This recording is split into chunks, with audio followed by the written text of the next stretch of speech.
It's a warm Saturday night in June 2018. Outside the North Romford Community Centre in East London, the ground is slick with spilled drinks and blood. What began as a 16th birthday party has descended into chaos. Dozens of teenagers sprint through the dark parking lot, screams piercing the air, while a few grainy smartphone cameras capture every second. In the middle of it all lies a 15-year-old boy gasping for breath. He's been stabbed twice, one wound straight to the heart. Moments ago, he was known as rising drill rapper Young Valenti, but now he's dying on the asphalt as sirens wail in the distance. The attackers melt away into the panicked crowd, their identities hidden by hoodies and the night. On social media, footage of the fatal attack is already up on Snapchat, spreading the horror beyond this parking lot. This is the world of C17, a gang where teenage beefs turn into real bloodshed. The murdered boy's name is Jordan Doherty, the younger brother of C17's leader. Minutes earlier, he'd been performing drill music at the party, showing off in front of friends. Now he's another statistic in London's wave of youth violence. As paramedics arrive and frantic phone calls are made, one question hangs in the air. How did we get here? Who are C17, and why did a kid have to die over a teenage feud? To answer that, we must rewind the clock and head east, to where it all began. Our story starts in Thurrock, Essex, on the fringes of Greater London. By 2017, this suburban area, known for its shopping malls and quiet housing estates, had a dark undercurrent. A new gang was emerging, calling themselves C17. Police would later say the name was as mysterious as the gang's sudden rise. Some locals whispered it might stand for a postcode or a code, and others joked it was the Chapter 17 of some criminal playbook. The truth remains buried. What's clear is that around spring 2017, a group of local youths formed a tight crew and began carving out a drug-dealing empire in Thurrock. At the centre was 18-year-old Roland Doherty, better known by his alias Valenti. He was just a teenager from Chafford 100, a relatively nice neighbourhood. But by age 18, he had a crew of younger teens and a few hardened older members under his sway. Doherty lived on Cardinal Road in Chafford 100, just a stone's throw from the Into Lakeside shopping centre, and he knew the area's potential. By May 2017, Essex Police's Operation Raptor, a special anti-gang task force, had picked up the first hints of C17's activities. Reports came in of drug deals in broad daylight at Graystown Park, of schoolboys suddenly flush with cash, and of teenagers lurking in the alleys in groups, faces covered by pulled-up hoodies. Roland Valenti Doherty wasn't acting alone. C17 quickly grew to include at least a dozen members, ranging in age from mid-teens to mid-20s. Among them, 22-year-old Iomide Riggs Olabigbe, a tall, street-savvy enforcer from Willow Street in Romford, 19-year-old Rhys Stoddart of London Road, Grays, who handled local deals, and 25-year-old Bill Montero of Darnley Road, Grays, the eldest of the group, providing a veneer of experience.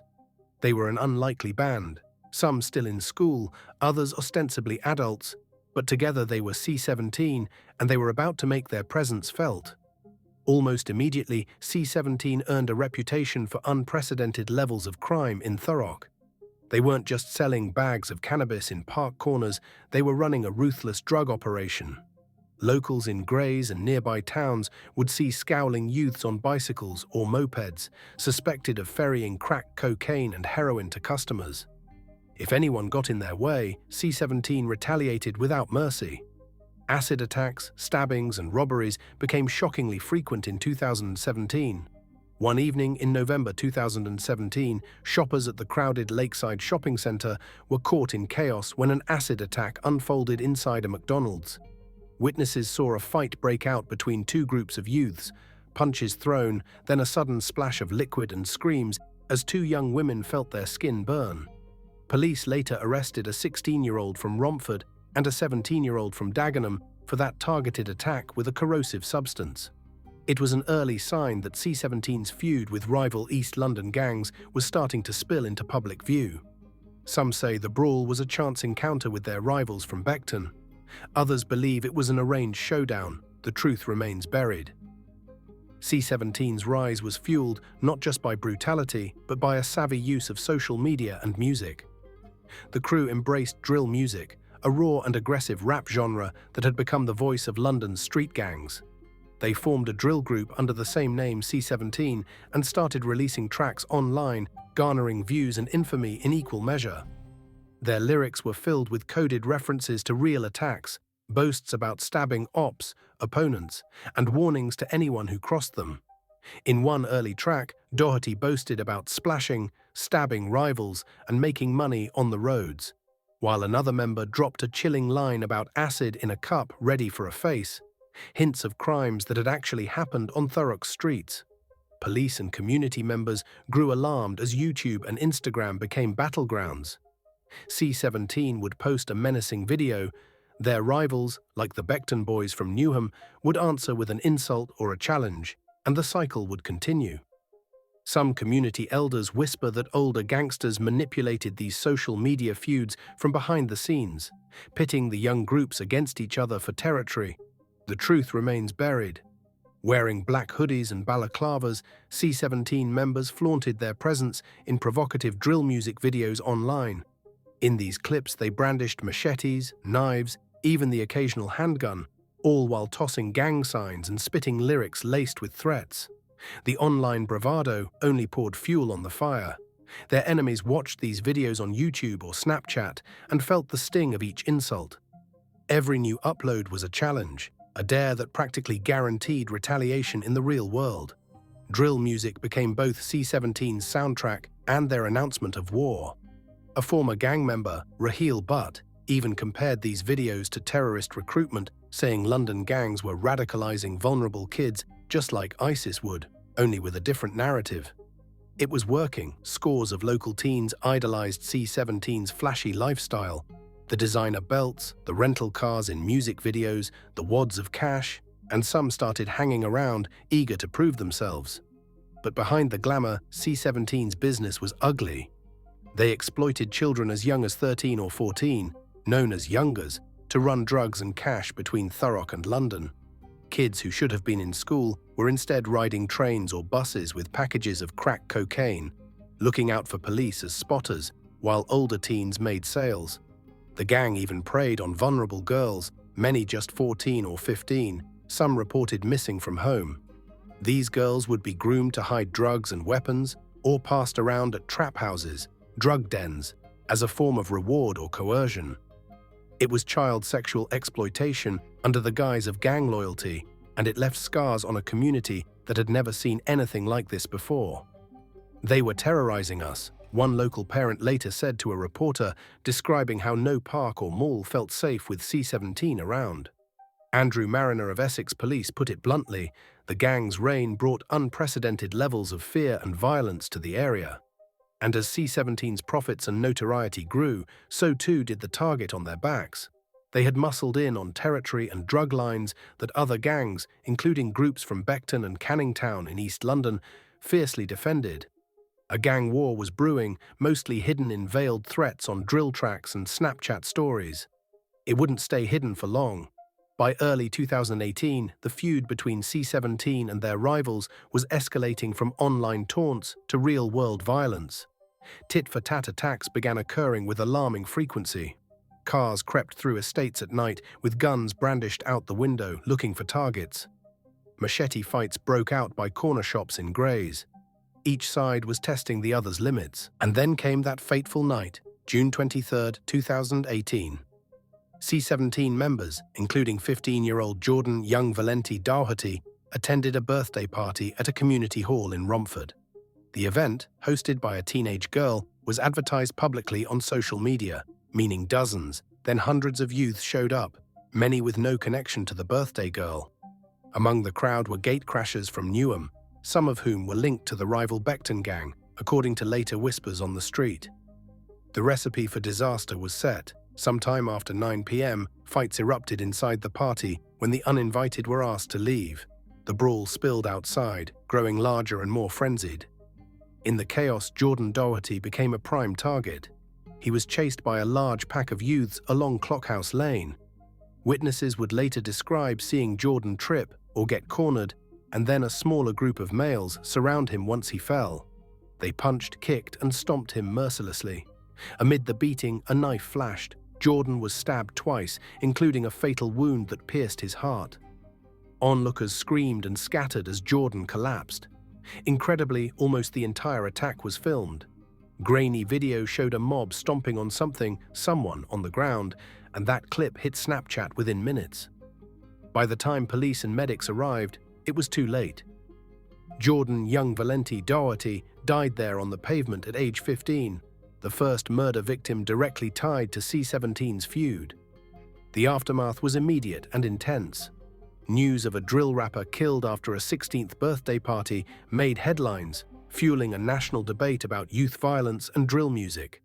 Detectives launched a murder investigation and soon realized this was far from a random fight. It had gang fingerprints all over it. Within days, multiple teenagers were arrested, including a 17-year-old from Newham, East London, a 16-year-old from Dagenham, and a 17-year-old from Canning Town. These were boys not much older than Jordan himself, yet allegedly part of the crew that killed him. For legal reasons, the youngest attackers' names were withheld, but word spread that Beckton boys were involved. Rumors swirled on YouTube comment sections and street corners. Was Jordan killed in retaliation for a prior stabbing? Had he been specifically targeted because of his brother Roland's leadership of C17? Police would only say they could not establish a clear motive beyond the chaos of the night. The truth remains buried. Jordan Doherty was just 15 years old, a little brother, a drill artist, a child drawn into gang life. He had taken the alias Young Valenti after his brother Roland Valenti Doherty, trying to follow in his footsteps as a rapper. In photos, Jordan often wore a black tracksuit and a Louis Vuitton belt buckle, mimicking the style of older gang members. That night in Romford, he paid the ultimate price for these associations. The community was heartbroken. At a candlelight vigil in Grays, Jordan's mother stood among tearful neighbors, pleading for an end to youth violence. But behind the grief, C17 was seething. Losing Jordan was a personal blow to the gang's leader. Roland Doherty had not only lost his brother, but also lost face. In the brutal code of the streets, revenge would be expected. The authorities, meanwhile, were determined to prevent an all-out gang war from erupting after Jordan's murder. The Metropolitan Police and Essex Police flooded the area with officers, watching both C17 and their rivals closely. In late 2018, at London's Old Bailey Court, a 17-year-old from Newham was found guilty of Jordan's murder and eventually jailed for 15 years. Two other teens, one from Dagenham, one from Canning Town, were convicted of plotting to cause grievous harm in the same incident. The convictions brought a measure of justice on paper, but on the streets, tensions were still at a boiling point. C17 wanted payback, and their rivals were ready for whatever came. It was a powder keg, one that law enforcement desperately sought to defuse. Even before the blood had dried from that summer night, authorities accelerated an unprecedented crackdown on C17. Essex Police, working with Thurrock Council, gathered every bit of evidence they could. CCTV of drug deals, testimony from frightened residents, screenshots of brazen YouTube videos. In October 2018, they took a bold step. Chelmsford County Court granted a sweeping gang injunction against C17's known members. It was one of the broadest orders ever issued against a gang in the UK. The injunction named 9 individuals, 4 adults and 5 teens, as C17 members and imposed strict rules on them. Under this court order, C17's leaders were essentially put in a straitjacket. They were banned from entering large parts of Thurrock, specifically Grays Town Centre and Park, the Seabrook Rise Estate, Grays Beach Riverside Park, and the entire lakeside shopping complex. These were their old stomping grounds and profitable drug spots. Now, if they set foot there, they could be arrested for mere presence. The injunction also took direct aim at their intimidating image and online presence. No more wearing hoodies or face coverings in public to stop them from concealing identity, no congregating in groups larger than 2, and absolutely no creating or posting drill music that incites violence or references C17. Essentially, the gang's free reign on the streets and the internet was over. As Chief Superintendent Mariner declared, "We won't stop until this violence is removed from our streets." For residents of Thurrock, beleaguered by 2 years of C17 terror, the injunction brought an immediate sigh of relief. Council leader Rob Gledhill noted a marked difference in quality of life once the order came down. But C17 did not give in so easily. Roland Valenti Dougherty, the 18-year-old reputed leader, chafed under the new restrictions. He moved out of Thurrock, relocating to an address on Abersham Road in Dalston, East London by 2020, perhaps thinking distance would grant him freedom. It didn't. Police kept him on a tight leash. Under the injunction, Dougherty had to register any phone or SIM card with the police and provide access to his phone on demand. He was forbidden from contacting a long list of associates, even over social media. Surveillance on him was intense. Still, Dougherty's defiant streak remained. Just 9 months after the court order, he secretly participated in a new drill music video titled Bro Code. In it, masked up alongside others, he rapped about pulling the trigger twice on a gun, dealing drugs and carrying weapons, precisely the kind of violent bravado the court had outlawed. The video went online in June 2019, a blatant challenge to the injunction. It didn't take long for Essex Police's gang unit to notice.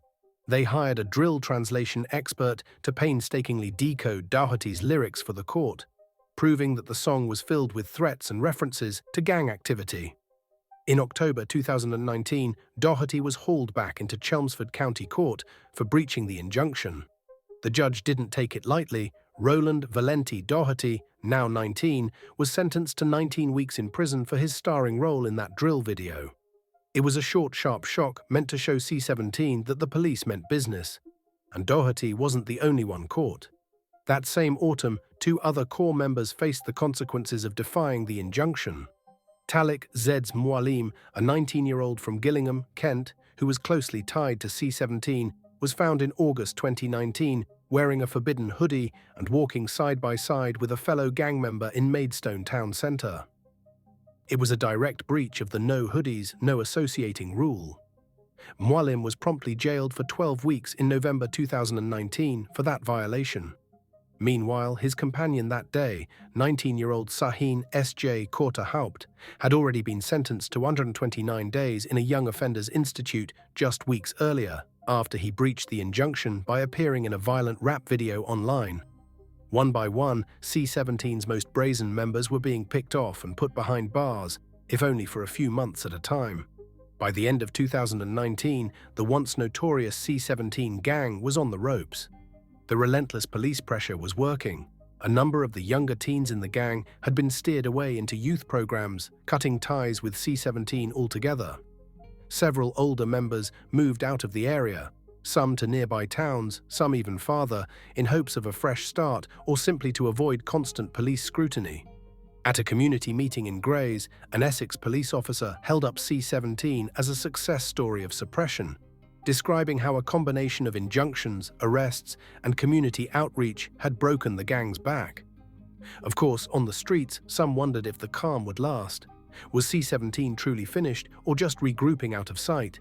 For the moment, though, Thurrock enjoyed relative peace. The gang's hierarchy was fractured. Its leader, Dougherty, had been publicly humiliated and jailed, albeit briefly. Other key players were locked up or laying low. It seemed the C17 chapter might finally, and yet, in the underworld, things are rarely so simple. Even as most C17 members went quiet, violence still flickered on the periphery. Some of the gang's hardest young men weren't ready to retire. Perhaps they felt invincible or owed a debt of vengeance.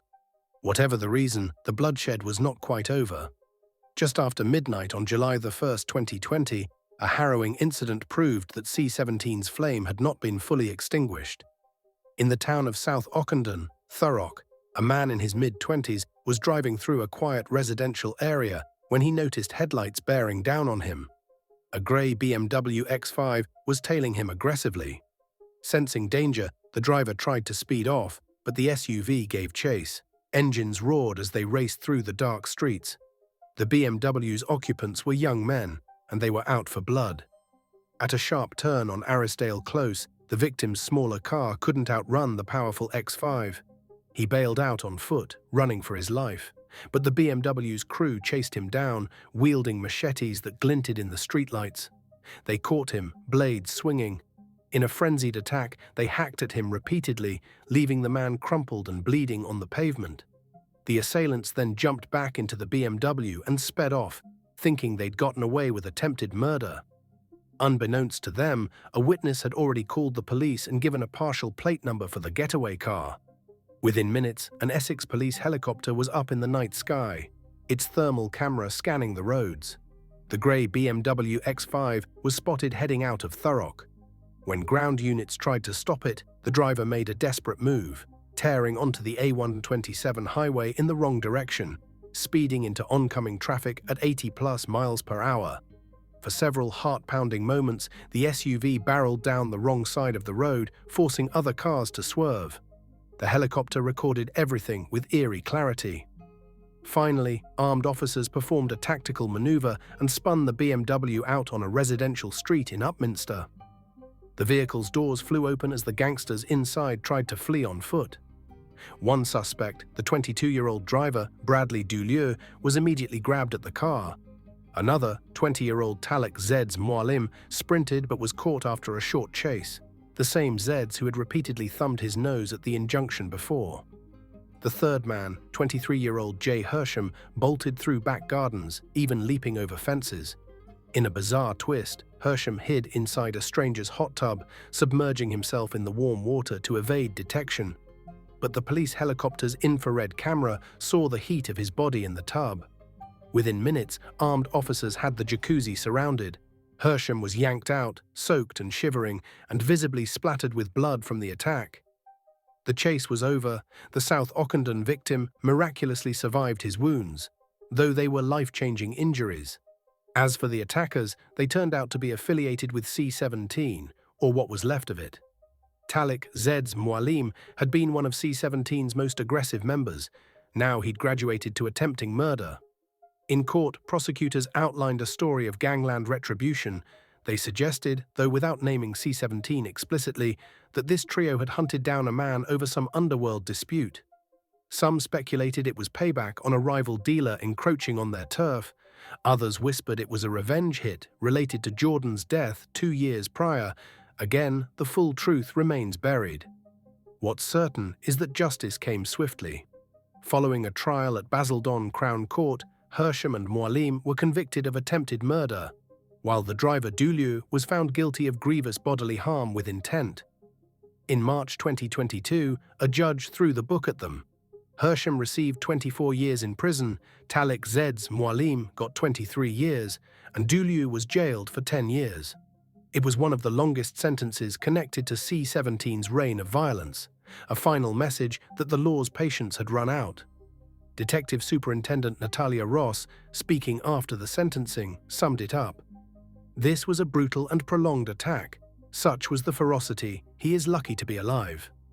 The gang that once terrorized Thurrock had effectively destroyed itself, member by member, through an endless cycle of vendettas. Today, the C17 gang is a shadow of its former self. In just a few years, it went from a group of cocky teenagers ruling the streets of Grays and Chafford Hundred to a scattered collection of jailed felons and chastened youths. Who's dead? Tragically, Jordan Young Valenti Doherty, age 15, lost his life before it had barely begun.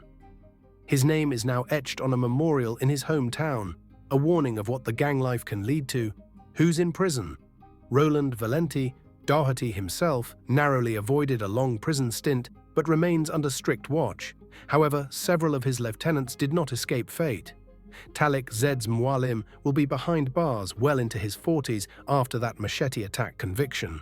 The 17-year-old from Newham who murdered Jordan is serving a 15-year sentence and will be a grown man when he ever tastes freedom. Other C17 affiliates, from the ones who breached injunctions to those involved in violent plots, have served or are serving time in young offender institutes. Iomide Riggs, Ola Bigbe, Reese Stoddart, Bill Montero. Their names surfaced in the injunctions, but since then they have vanished from the street scene of Thurrock. Some reportedly moved away and started new lives, distancing themselves from the C17 banner. And who's still active? By most accounts, C17 as a gang has been dismantled. The gang injunctions, combined with relentless enforcement, broke the group's back. Many of the younger members took the off-ramp offered by authorities: youth programs, job training, a chance at normalcy. A few diehards tried to keep the flame alive through 2020, but with them now imprisoned, no one openly claims C17 on the streets anymore. Roland Doherty, now in his early 20s, has reportedly rebranded himself in music. Out of prison and purportedly going by a new stage name, YNGI, he's released tracks online that steer clear of the overt violence that got him in trouble. Perhaps he's trying to pivot to a career as a legitimate artist, shedding the gang persona. Or perhaps it's just an illusion. The injunction on him remains in force, and police likely still check his social media activity regularly. If he slips up, they'll be ready. For the people of Thurrock and East London, the tale of C17 is a cautionary saga, a true crime story of how quickly things spiraled out of control when social media bravado, turf rivalries, and youthful impulsiveness combined. It's the story of school kids transformed into knife-wielding gangsters, of a quiet commuter town that briefly became a war zone. It's also a story of what it took to stop them: an extraordinary legal crackdown and a community's refusal to be terrorized. And yet, as the dust settles, an uneasy question lingers. Was this really the end of C17? Gangs don't issue press releases when they shut down. They fade, they splinter, they change names. Maybe C17's remnants have quietly merged into other crews, or maybe some younger brother of a jailed member will one day raise the flag again under a new name, for revenge or for clout. The truth remains buried. In the end, the story of C17 closes with more of a whimper than a bang. No triumphant last stand, just arrests and sentences in sterile courtrooms, and young men trading their hooded jackets for prison jumpsuits. But the legacy of fear they left will take longer to erase. On the housing estates of Grays, older residents still remember the summers of gang fights and sirens. Some of those vulnerable kids C17 once preyed on are now struggling young adults, trying to heal and rebuild their lives. The scars, physical and psychological, run deep, and so the final lines of this saga read like a warning. C17 rose fast, fell faster. Its leaders are dead, imprisoned, or disappeared. Its story stands as a grim lesson in modern gang culture, the way social media can amplify violence, the way innocent communities can be caught in the crossfire, and how even the young are not spared the consequences. In the shadows of London and Essex, there will always be another gang eager to fill the void. But for C17, this is where we leave them. A name that once struck fear, now reduced to a case study for police and a fading memory for those who lived through it. Their reign is over, but the questions it raised remain, unanswered, unresolved, and unrevealed. In the world C17 inhabited, the only certainty is that nothing stays buried forever. And the truth, for now, remains buried.